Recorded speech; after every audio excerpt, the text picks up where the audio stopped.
오늘 증거할 말씀입니다. 누가복음 2장 21절에서 35절 말씀입니다.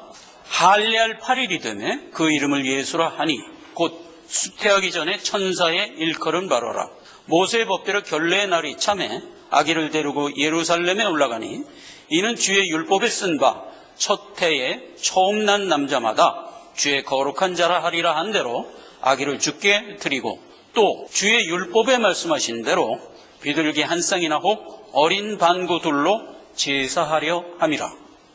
예루살렘에 시몬이라 하는 사람이 있으니 이 사람이 의롭고 경건하여 이스라엘의 위로를 기다리는 자라. 성령이 그 위에 계시더니 저가 주의 그리스도를 보기 전에 죽지 아니하리라 하는 성령의 지시를 받았더니 성령의 감동으로 성전에 들어가매 마침 부모가 율법의 전례대로 행하고자 하여 그 아기를 예수께 데려오는지라. 시몬이 아기를 안고 하나님을 찬송하여 가로되 주제여 이제는 말씀하신 대로 종을 편안히 놓아주시는도다. 내 눈이 주의 구원을 보았사오니 이는 만민 앞에 예비하신 것이요 이방을 비추는 빛이요 주의 백성 이스라엘의 영광이니이다 하니 그 부모가 그 아기에 대한 말들을 기이 여기더라.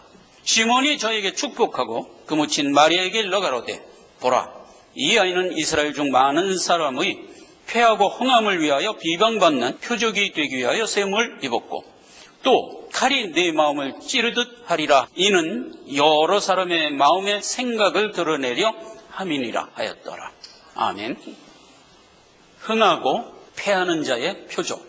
오늘 성탄주일에 말씀으로 은혜를 받고자 합니다.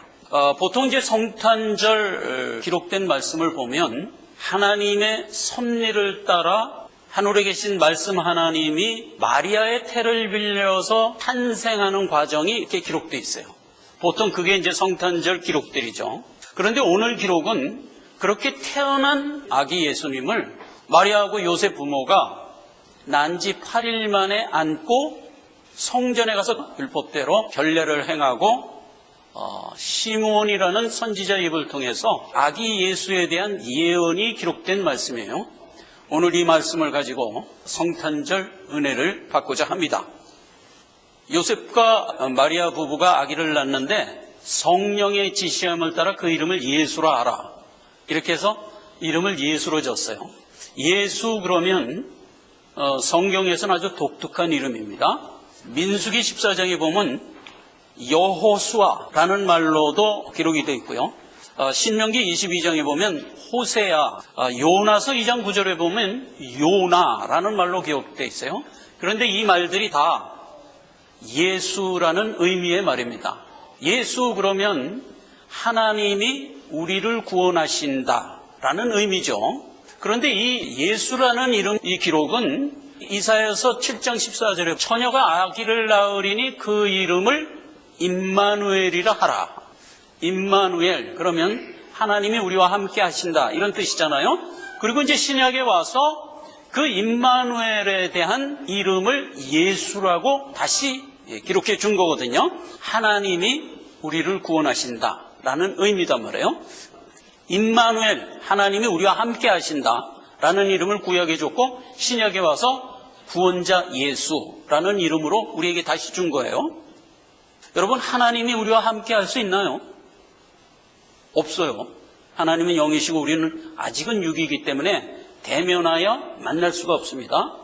그런데 지금 구약에는 이 예수를 일컬어 하나님이 우리와 함께 하신다는 이 이름을 줬던 거예요. 이건 굉장한 기적이죠. 여러분 하나님이 한번 우리와 함께 했던 예가 있었는데 언제인지 아시죠? 모세의 때 시내산에서 하나님이 자기 백성 보러 한번 온 적이 있었죠. 만날 수가 없으니까 하나님이 산꼭대기에서 빽빽한 구름과 불꽃 가운데 음성으로만 오셨어요. 음성으로만 왔는데도 어떤 일이 생겼나요? 난리가 났죠. 스파크가 일어나고 천둥 번개가 치고 우르랑꽝꽝하고 뭐 난리가 났어요. 그래서 하나님이 음성으로 이스라엘 백성 잠깐 만나고 결국 실패했어요. 하나님도. 자, 내가 너희에게 다 얘기한 말 들었냐? 그랬더니 이스라엘 백성이 뭐라고 대답했나 그때? 하나도 못 들었습니다. 이게 하나님과 우리는 대면할 수가 없어요. 그러니까 하나님이 할 수 없이 그러면 모세를 시내산으로 보내라. 그래서 돌판에다 율법을 새겨주던 거죠. 그리고 이어서 약속을 해주신 게 뭐죠? 신명기 18장 18절에 때가 되면 너와 같은 선지자를 내가 보내줄 텐데 그가 와서 내 말을 너희에게 대면하여 주겠다. 이렇게 해서 약속된 것이 메시아라고요. 그렇게 해서 메시아가 우리 곁에 왔어요. 사진 잠깐 한번 볼까요? 요게 하나님이 강림했을 그 시내산이에요. 근데 지금 어떻게 생겼어요? 까맣게 타버렸어요. 여기 3,500년 전 얘기입니다, 저게. 그런데도 아직도 저 흔적이 새까매요. 그래서 요게 이제 아라비아에 있는 산인데 여기 가보면 아직도 저 산이 까맣게 탄 채로 남아있어요. 이런 하나님이 우리와 함께 하게 하신 거예요. 죄인의 모양의 육신을 입고 하나님이 친히 내려와서 우리와 함께 대면했던 거죠. 그렇게 된 이름이 예수, 임마누엘이다 이 말이에요. 이제 8일이 돼서 예수를 안고 율법대로 하나님의 말씀대로 결례를 행하고 시므온이 아기를 받아서 예언을 하는 장면이 나오죠. 자, 그런데 여기 시므온에 대한 기록을 잠깐 보면 이 사람은 의롭다 그랬어요. 25절에 의롭다. 여러분, 의롭고 경건하다 하면 누구를 지칭하는 말이에요? 예수 믿고 구원받은 우리를 지칭하는 말이에요. 그런데 시므온 보고 의롭다 그랬어요. 그런데 아직 시므온은 예수 그리스도의 도를 모르고 있는 상태. 이런 인물은 성경에서 몇 명 볼 수가 있어요. 우리가 이것도 좀 챙기고 갑시다. 창세기 6장 9절에 보면 노아를 의롭다 했어요. 그 다음에 누가복음 1장 6절에는 세례 요한의 아버지 사가랴와 엘리사벳을 의롭고 경건하다. 그 다음에 마태복음 1장 19절에는 마리아의 남편 요셉을 의로운 자다 이렇게 얘기했고요. 요한복음 3장에 가면 니고데모를 의롭다고 했어요. 누가복음 23장 50절에 가면 아리마대 요셉을 의롭다 했어요. 하나 더 볼까요? 사도행전에 가면 이탈리아의 백부장 보넬료를 의롭다 했어요. 그런데 이 사람들이 의롭다 칭함받았을 때 상황이 어땠나요? 예수를 몰랐어요. 이탈리아 백부장 같은 사람 예수 몰랐어요. 아리마대 요셉, 예수님 십자가에 못 박히실 때까지 무서워서 은휘하던 사람이에요. 숨어있던 사람이에요. 니고데모, 예수 몰랐어요. 몰랐다는 게 어떻게 증명되죠? 예수님 찾아가죠. 어떻게 하면 구원 얻을 수 있습니까? 하고 물었던 사람이잖아요. 그렇죠? 그랬는데 그 사람들을 의롭다 했어요. 왜 그랬을까? 하나님 입장에서는 의로운 거예요. 왜냐하면 하나님의 택한 자들이기 때문에. 오늘 마리아가 아기 예수를 안고 하나님께 나가서 결례를 하는 것이 택함에 대한 말하자면 하나님의 의식을 받으러 간 거예요. 그래서 이건 굉장히 중요한 부분이에요. 택한 자는 예수 믿은 다음서부터 의로워요, 물론. 그러나 언제부터 의롭죠? 만세 전이라고요.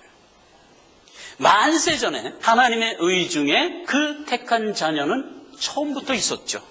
그래서 그는 의롭다 해도 전혀 상관이 없는 거예요. 그리고 그렇게 의롭다 지칭한 그는 반드시 구원을 받고야 말잖아요. 그렇죠. 여기 있던 모든 사람들은 다 구원받았어요. 그렇게 해서 택함이라는 것은 하나님의 의지고 하나님의 역사다 이 말이에요. 인간의 어떤 결단 이전에 하나님의 역사다 하는 시므온이 경건하다 한 이 얘기에서 챙기고 가야지. 그 다음에 시므온의 고백 중에서 아주 특이한 고백이 나와요. 내가 주를 보기 전에는 죽을 수도 없다라고 한 대로 오늘 주를 보았나이다. 여러분, 택한 자가 믿음을 고백하기 전에 죽을 수 있을까? 없어요. 왜 없죠? 하나님이 그를 하나님 백성 만들기 위해 태어난 그가 하나님의 복음의 말씀을 듣고 마음에 시인하여 아멘하여 나올 때까지 하나님은 그를 당연히 이끌어 가야지. 때문에 죽을 수가 없어요. 그래서 시므온이 그 고백을 했는데 이게 시므온만의 고백일까? 아니에요. 모든 택한 자는 믿음을 고백하여 하나님 앞에 나올 때까지 유고가 되면 안 되죠. 근데 이거는 사명에도 동일해요. 사도 바울이 가이사에게 가서 내가 복음을 증거하리라 서원을 하나님께 하고 배 타고 로마를 가다가 유라굴라라는 아주 대풍을 만나갖고 죽게 생겼을 때 사도 바울은 내가 이 풍랑에서 죽을 수 없다는 걸 알았어요. 왜 알았죠? 가이사에게 가서 복음을 증거해야 되는 사명이 있기 때문에 절대로 이 바다에서 죽을 수 없다는 걸 알았어요. 그래서 사도 바울이 그 배에 있는 모든 사람에게 담대히 얘기했어요. 여러분 절대로 안 죽습니다. 반드시 살아날 겁니다. 이렇게 얘기를 해요. 가이사 앞에까지 가야 된다면 타고 있는 이 배가 엎어져서 사도 바울이 죽을 수 없고, 한 배에 타고 있는 여러분도 당연히 같이 살 거 아니에요. 그 확신 때문에 사도 바울이 그 얘기를 했죠. 오늘날 우리도 마찬가지예요. 택한 자는 믿을 때까지 죽을 수가 없어요. 또 사명을 받았다면 사명이 성취될 때까지 죽을 수가 없어요. 사명 그러니까 전도사 되고 목사 되고 선교사 되고 하는 것만 사명이라고 생각하는데 아니에요.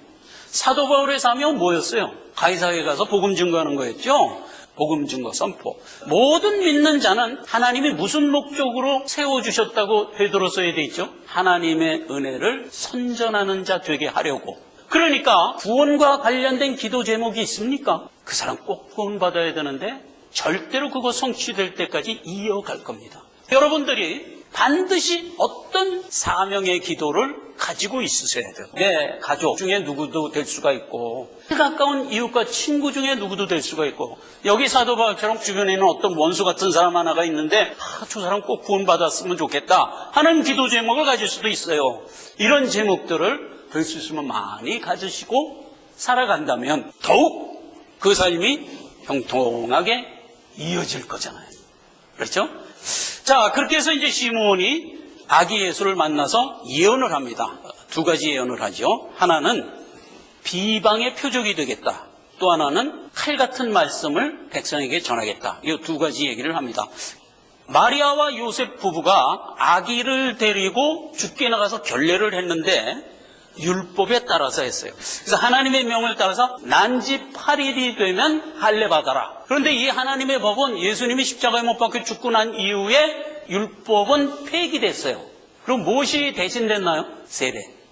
오늘 모든 믿는 자가 자녀를 낳으면 그 어린 아기를 데리고 성전에 가서 세례를 받아야 된다라는 것과 연관을 해서 살펴보도록 하겠습니다. 먼저 아기에 관한 사항입니다. 아기에 관한 사항은 하나님의 의지예요. 출애굽기 13장 1, 2절에는 여호와께서 모세에게 일러 가라사대 이스라엘 자손 중에서 사람이나 짐승이나 물어나고 초태생은 다 거룩히 구별하여 내게 돌리라.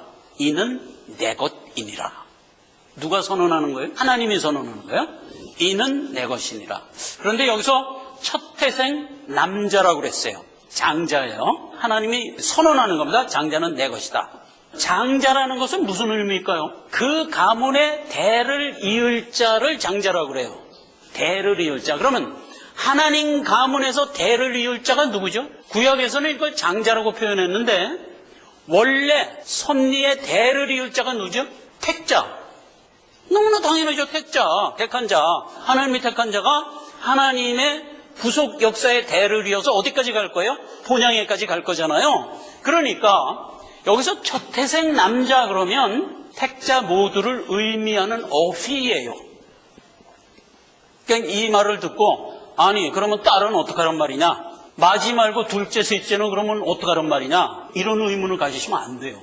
구약은 한 어휘 한 어휘를 다 해석해서 신약으로 들어와야 되기 때문에 해석을 해야지. 믿는 성도들에게 받은 자녀는 주님의 대를 이어갈 자라고 우리가 여겨야 됩니다. 본문 말씀 자체가 마리아가 난지 8일밖에 안 된 어린아이를 하나님께 데리고 왔다잖아요. 그러니까 오늘날 우리 성도들도 자녀를 낳으면 지금은 8일이라는 거를 안 뒀어요. 2년 이내에 성전에 와서 하나님 앞에 드려라. 그러면 누구 의지예요? 부모의 의지? 아니에요. 절대로 정신 차리셔야 돼요. 하나님의 의지예요. 아기 데리고 오면 하나님이 땅 내 거야 이런다는 얘기예요. 그럼 뭐예요? 택한 자다 이 얘기예요. 오늘날 진앙의 부부들이 자녀를 낳으면 유아 세례를 하면서 하나님의 의지에 신해줘야지. 그건 아기에 관련된 사항이에요. 아기에 관련된 사항은 하나님이 내 거야 알았냐 이렇게 된 거고, 부모는 23절에 또 주의 율법에 말씀한 대로 비둘기 한 쌍이나 방구들로 제사하려 함이라. 산비둘기, 집비둘기 하면서 이제는 여러분 다 아시죠? 집비둘기가 요나라는 뜻이고 산비둘기가 토틀 그래갖고 끈이라는 뜻이었어요. 그럼 무슨 얘기예요? 복음을 상기했다 이거예요. 그러니까 아기를 주께 드리면서, 아니 하나님이 아기를 테이크오버 할 그때 부모가 가서 복음을 상기하며 시인하는 거예요. 요게 묶여진 게 난지 8일 만에 결례에 담아있는 내용이에요. 다시 하나님이 아기를 내 거야 라고 선언하는 그 장소에 부모가 가서 자기가 가지고 있는 복음을 시인하는 거예요. 맞습니다. 하나님, 구원은 오직 하나님께로만 말미암나이다 라고 부모가 옆에서 시인하란 말이에요. 이제부터 아이를 어떻게 키울까? 하나님의 아들로 키우는 거예요. 예수를 왜 굳이 많은 명칭 중에 성자라고 했을까? 하나님이세요. 예수님은 하나님이신데 왜 하나님의 아들이라는 이름을 붙였을까? 예수는 친히 우리에게 와서 대면하여 우리에게 말씀 주려고 온 하나님이세요. 그런데 그 이름을 굳이 하나님의 아들이라는 이름을 갖고 오세요. 왜죠? 우리 모두가 하나님의 아들이고 우리는 예수가 하신 행적을 본받아 우리의 일생을 믿음으로 살게 하려는 표적이기 때문이다 이 말이에요. 오늘 표적이라는 말이 나왔죠. 이거 살펴보는 거예요. 그래서 이 아기를 8일 만에 주께 드린다 하는 얘기는 오늘날 믿는 자들에게 매우 중요해요. 그런데 여러분, 이 유아 세례에 대해서 사람들이 많이 생각을 좀 온전하게 하지 못하고 있어요. 그래서 그 부분 잠깐 타치를 하고 시문의 예언 부분으로 들어갑시다. 여러분, 원래대로 하면 하나님의 택한 부부가 자녀를 낳으면 아기를 데리고 하나님께 나가서 유아 세례를 받으면 돼요. 그런데 세상에 택한 자의 자녀가 아기를 낳아서 주께 유아 세례 받는 게 하나라면 불신자는 이게 비교 불가해요. 그러면 구원의 역사는 내가 죄인을 부르러 왔기 때문에 이방인 중에 역사한다고 그랬어요. 수많은 죄인들 안에는 택한 자가 많이 섞여 있겠지. 그럼 그 사람들이 자기가 하나님의 택함을 받았는데도 그것도 모른 채 그만 청년이 되고 어른이 돼버려요. 그런 경우가 많죠. 뒤늦게 예수 믿고 구원 얻어서 신자가 되는 경우가 훨씬 많죠. 대부분의 사람은 그 시기를 놓쳐갖고 나중에 예수 믿고 구원 얻은 이게 많아요. 자, 그러다 보니까 나의 고백이 두드러져요. 나를 구원해 주셔서 감사합니다. 내가 이제부터 하나님의 자녀로 살겠습니다. 라고 하는 나의 결단이 두드러지게 나타나요.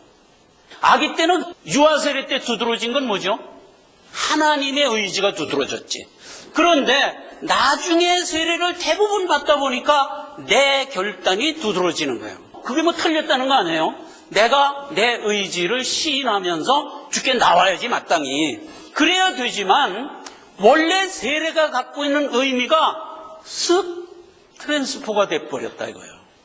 세례라는 것은 내 신앙의 결단이야 이렇게 의미가 돼버리고 말았다고요. 세례는 하나님의 테이크오버라니까. 그렇게 정돈돼야 될 게 나의 신앙의 결단이야로 쓱 트랜스포가 됐어요. 좋아요. 거기까지는 다 좋아요. 그런데 그걸 교리로 삼아버렸단 말이에요. 야, 세례라는 것은 인간의 신앙 결단인데 아기가 뭘 알아서 신앙 결단을 하냐? 유아세례는 무효야. 이런 부류가 나왔단 말이에요. 죽이기 전도돼 버린 거야. 유아세례 받은 거 다 무효야. 다시 세례 받아. 이러고 나온 교파가 생겨났어요. 제세례파. 1500년도에 그런 부류가 태어났어요. 그 사람들의 주장은 뭐예요? 세례라는 것은 인간의 신앙 고백이기 때문에 그렇게 해야 된다는 거예요. 그 사람들 주장대로 하면 그게 맞아 보여요. 그러나 원래 세례교가 가지고 있는 의미는 하나님의 택함의 의지라고요. 그걸 이제 그렇게 바꿔버리니까 그때 정통 교부들이 알지도 못하고 엉뚱한 교리를 갖고 나온다고. 그래갖고 그 사람들 이단시했어요. 150년간. 또 그때 개신교가 막 태동돼서 나오고 있을 때 그런 현상이 생겼거든요. 카톨릭에서 이걸 극심하게 핍박을 했어요. 그 한 100년을 그런 세월이 흐르고 나서 이게 어느 정도 조정이 되면서 유아 세례는 안 받을래 하는 교파가 그냥 정식으로 나온 게 침례교예요.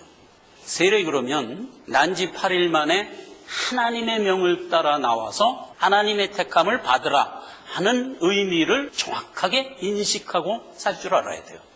여기까지 우리가 챙기고 시므온이 예수에 대해서 예언한 부분으로 들어갑시다. 시므온이 두 가지를 예언했어요. 하나는 이 아기는 앞으로 저주의 표상이다. 그리고 또 하나는 마음의 생각을 칼로 찌르는 것 같이 말씀을 줄 자다. 이 두 가지를 했어요. 그럼 저주하면요, 구약에서 누가 저주받은 자냐면요, 죄인이 죄로 말미암아 사형당하면 그걸 저주받았다 그래요. 신명기 21장에 보면 이렇게 기록되어 있어요. 23절에 그 시체를 나무에 밤새도록 두지 말고 당일에 장사하여 네 하나님 여호와께서 네게 기업으로 주시는 땅을 더럽히지 말라. 나무에 달린 자는 하나님께 저주를 받았습니다.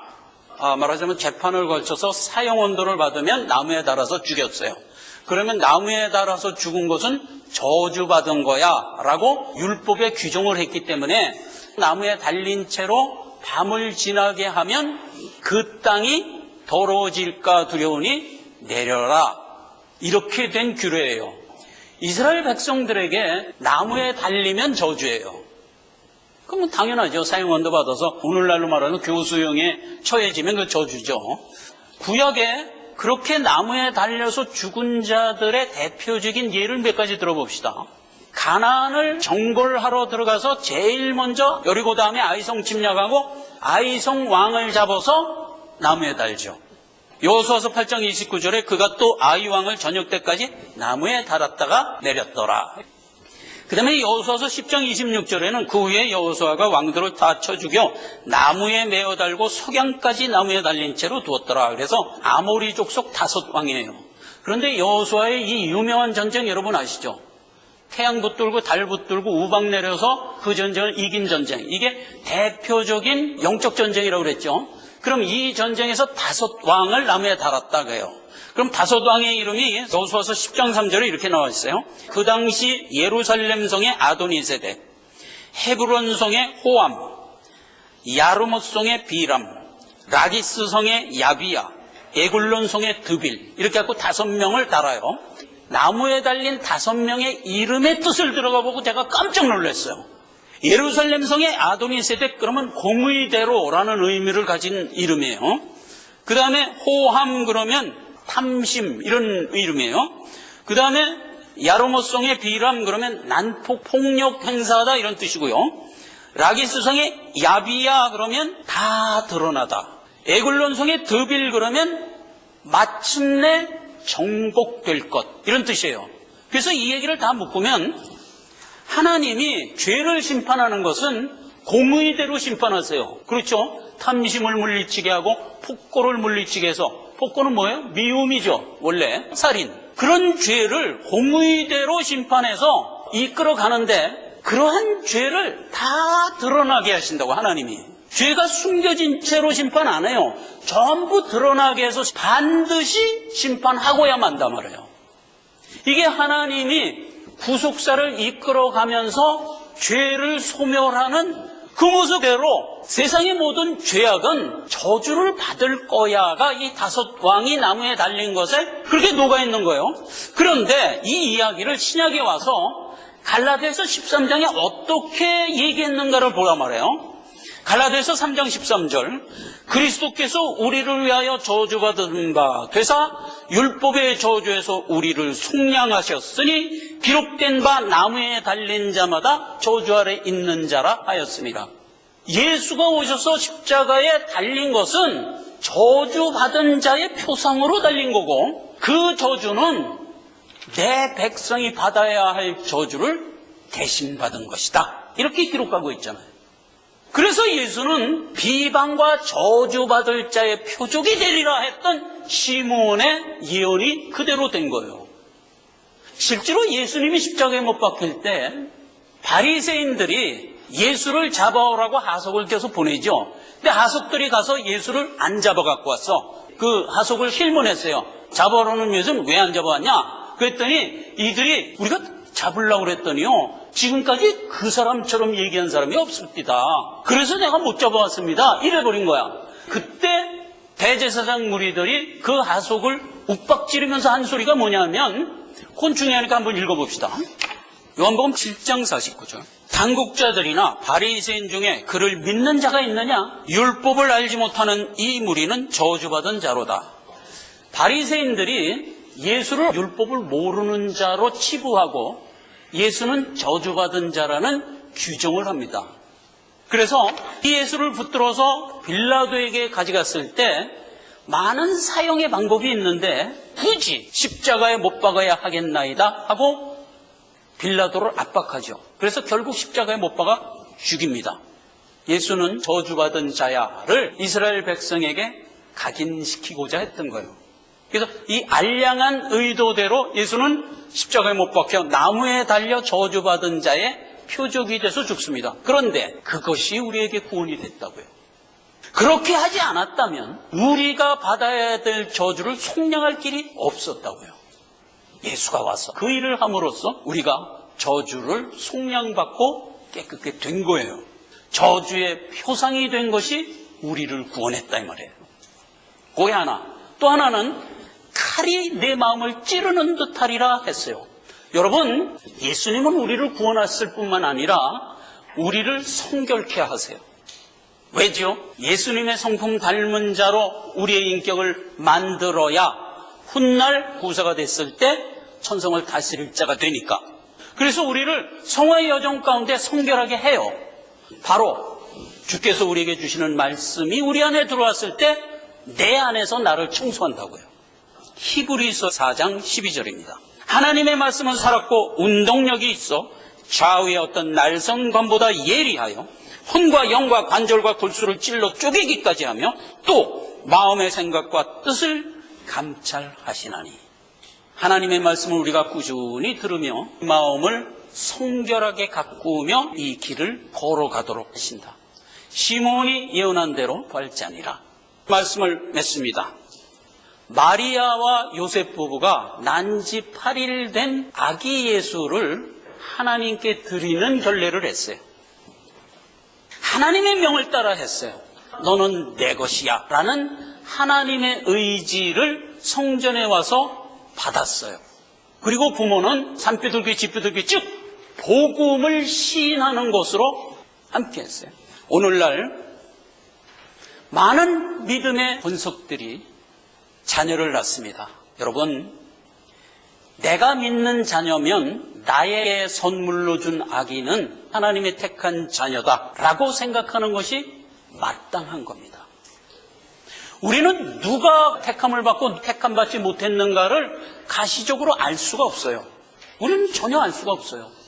그러나 다른 사람이 아닌 내 자녀일 경우에는 내가 택한 자이기 때문에 나에게 준 선물, 내 자녀는 하나님이 택하여 나에게 주셨다라는 믿음을 갖는 건 너무나 당연한 거예요. 너무나 당연한 거예요. 그래서 주께 나와 주여 주의 자녀가 왔나이다 라고 시인하며 유아 세례를 해야 되는 거예요. 오늘 성탄주의를 맞아서 이 말씀을 통해서 다시 한번 각인합시다. 만약 우리에게 하나님이 자녀를 선물했다면 이 말이에요. 했다면 우리는 세 가지를 결단하여 나가야 됩니다. 첫째, 이 아기는 하나님이 내게 주신 하나님의 것이다. 둘째, 대속하고 구원받는 하나님만이 이 일을 할 수 있다라는 신이 있어야 돼요. 이 두 가지를 결단하고 그 자녀와 내 자신이 평생 믿음으로 살아가야 된다 이 말이에요. 기도합시다. 아버지 하나님 은혜를 감사드립니다.